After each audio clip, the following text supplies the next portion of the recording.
Hello again to everybody, and welcome back to our Bible study. We are in the 10th chapter of the book of Job today. You can download our PDF on our website at tobelikechrist.com, and you will notice today the outline is a little bit shorter, and I'll explain why when we get to page number 2. Actually, you know what? I think I'll just go ahead and explain it now as we get into our first section here, our short outline of the book of Job. We are cruising our way through section number 2, Job 3 through 37. It's the dialogue between Job and his friends about the reasons behind his suffering. And one of the reasons the outline is a little bit shorter today is because Job is going to restate some similar themes to the ones that we've seen in some of his previous discussions.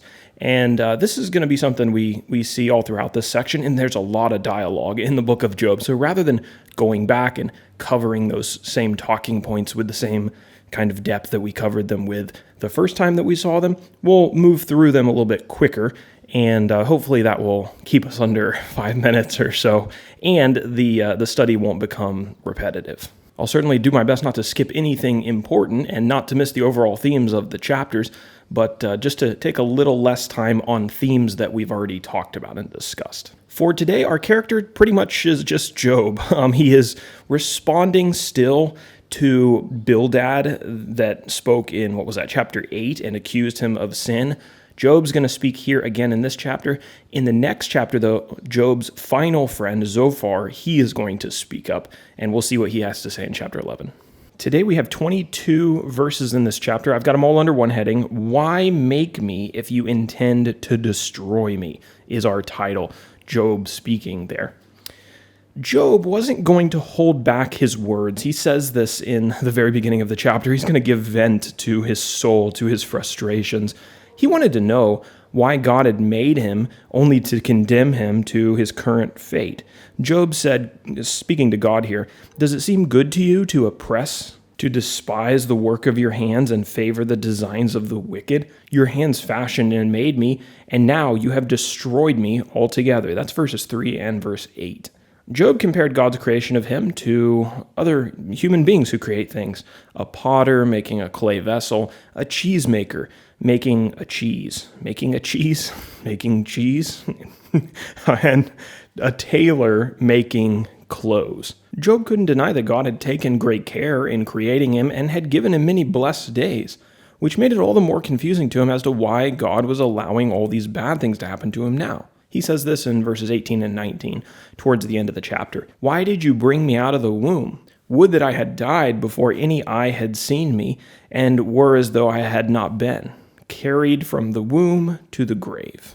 So that's a similar theme to what we saw before. Job basically saying, you know what, it would have been better if I had never been born. It would have been better if I just never even existed. That would be better than this fate that I'm currently under. And he's asking God, you know what, why didn't you just make that happen if this is going to be my end? And let's talk about that a little bit more in our application section.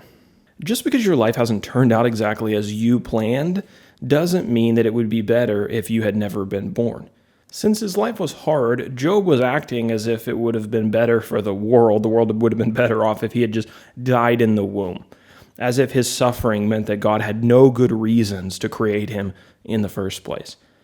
But this was self-centered thinking, and no doubt it was spurred on by Job's grief, his sorrow, his frustration, but it was very self-centered in a way. There was more to the value of Job's life than his personal comfort. God had created Job to help other people that he created.